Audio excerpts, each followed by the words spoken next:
Perkenalkan, nama lengkap saya Paulus Wateratan, MSc. Saya mahasiswa dari Sekolah Tinggi Filsafat Seminari Pinileng. Pada kesempatan ini, saya akan membawakan khotbah dengan tema upah mengikuti Yesus, yang diambil dari Injil Matius pasal 19 ayat 27 sampai 30. Bapak, Ibu, saudara-saudariku yang dikasihi dalam kasih Tuhan kita Yesus Kristus, dalam kehidupan kita sehari-hari, tentunya kita pernah bertanya mengenai hal apa yang akan kita terima setelah melakukan suatu pekerjaan atau perintah dari orang lain. Misalnya, muncul pertanyaan dari kita sebagai peserta didik, Bapak Ibu guru, berapa hasil ujian dengan semester saya? Atau, sebagai seorang guru pengajar, kita juga akan bertanya kepada bendahara sekolah, berapa banyak penghasilan saya setelah mengorbankan waktu untuk mengajar dalam sebulan ini? Saudara-saudariku yang terkasih,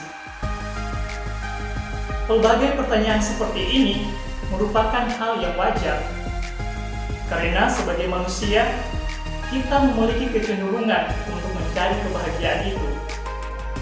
Namun, perlu kita sadari dengan sungguh bahwa pencarian akan kebahagiaan yang berlebihan bisa membuat kita menjadi hamba atau budak dari kebahagiaan itu.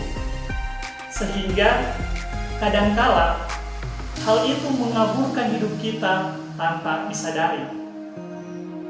Saudara-saudara yang terkasih, pencarian kebahagiaan yang menjadi impian semua orang hendak menghantar kita dalam permenungan pada hari ini tentang kebahagiaan yang diharapkan oleh mereka yang mau mengikuti Yesus. Hal ini bisa kita lihat dari pertanyaan yang diajukan Petrus kepada Yesus. Kami telah meninggalkan segala sesuatu dan mengikuti Engkau. Jadi apakah yang akan kami peroleh? Para saudara yang dikasihi Tuhan, untuk mengetahui dan memperdalam jawaban dari Yesus kepada para murid, saya mengajak kita untuk melihat pada perikop sebelumnya mengenai kisah seorang muda yang kaya dan membandingkannya dengan bacaan pada hari ini. Fokus utama yang menarik perhatian saya ialah ingin mendalami motivasi dari orang muda yang kaya dan juga motivasi dari para murid yang lain. Apa sebenarnya makna di balik ungkapan dan setiap mereka? Pertama, dari orang muda yang kaya. Sebelum ia mengikuti Yesus, ia memulai dengan pertanyaan mengenai upah apa yang ia peroleh. Sementara dari para murid yang lain, mereka baru bertanya sesudah mengikuti Yesus. Melihat perbedaan ini, ada hal menarik yang lain, yakni orang muda yang kaya setelah mendengar jawaban Yesus mengenai pertanyaan, ia memilih untuk menyerah. Sedangkan para murid yang sudah lama bersama dengan Yesus tidak menyerah, tetapi mereka malah meninggalkan segala sesuatu yang ada dalam diri mereka lalu mengikuti Yesus. Kedua, mengenai Petrus dan para murid yang lain. Apa sih yang membuat Petrus dan para murid lain tetap bertahan mengikuti Yesus? Apakah ada rahasia di balik sikap setia itu yang menampilkan cinta mereka kepada Yesus untuk mencapai kebahagiaan yang sempurna? Saudara-saudariku yang terkasih, pertanyaan sekarang bagi kita, seperti apakah kebahagiaan yang sempurna itu yang mampu mengikat hati para murid Yesus? Apakah mereka yang setia mengikuti Yesus akan mendapat kebahagiaan itu? Jawabannya, iya. Karena hal itu sendiri dikatakan Yesus. Aku berkata kepadamu, sesungguhnya pada waktu penciptaan kembali, apabila Anak Manusia bertakhta dalam kemuliaannya, kamu yang telah mengikuti aku akan duduk juga di atas 12 takhta untuk menghakimi kedua belah suku Israel. Dan setiap orang yang karena namaku meninggalkan rumahnya, saudara-saudarinya, ayah, ibu, anak-anak, ladangnya, ia akan menerima 100 kali lipat. Apakah maksud dari semua itu? Apa yang Petrus peroleh setelah ia meninggalkan bisnis ikannya dan juga keluarganya?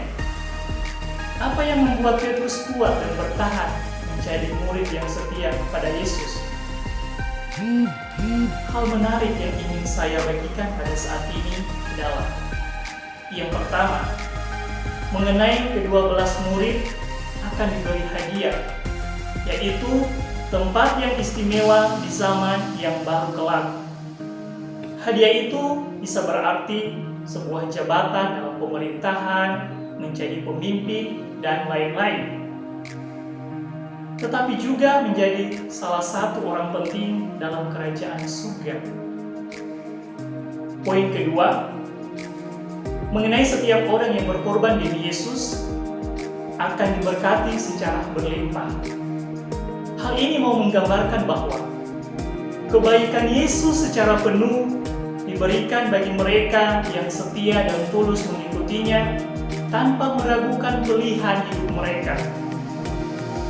Saudara yang terkasih dalam Tuhan kita Yesus Kristus, hal untuk mendapatkan kelimpahan dan berkat dari Yesus merupakan sesuatu yang tidak mudah seperti membalik telapak tangan. Karena mengikuti Yesus bukan semata-mata untuk memperoleh sesuatu, tetapi karena kecintaan kita akan pribadinya.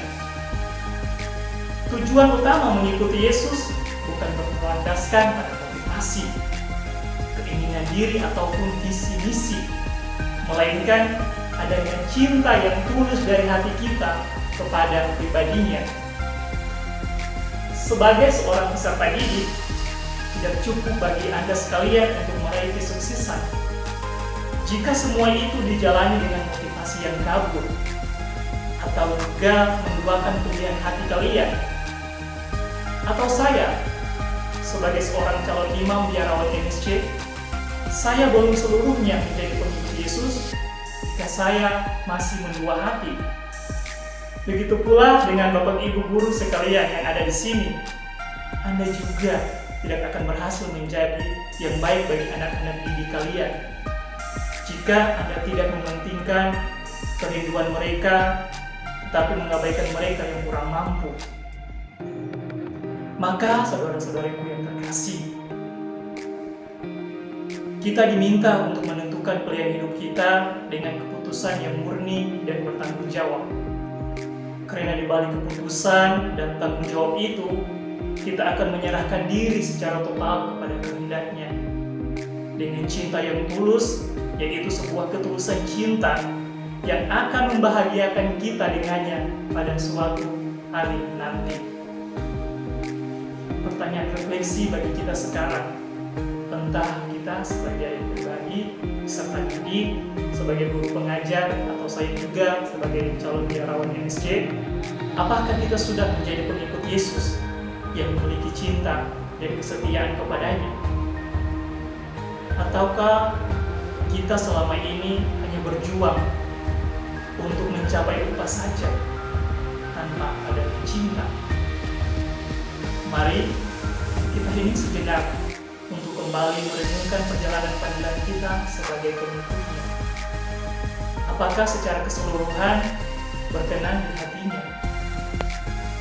Ingat, mengikuti Tuhan bukan berarti karena upah, tapi karena cinta.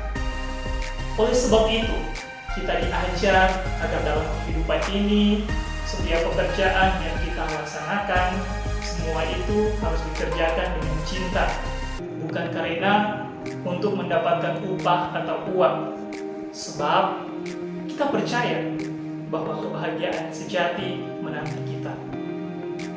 Semoga kita selalu diberi rahmat untuk mencintainya secara tulus. Semoga demikian. Amin.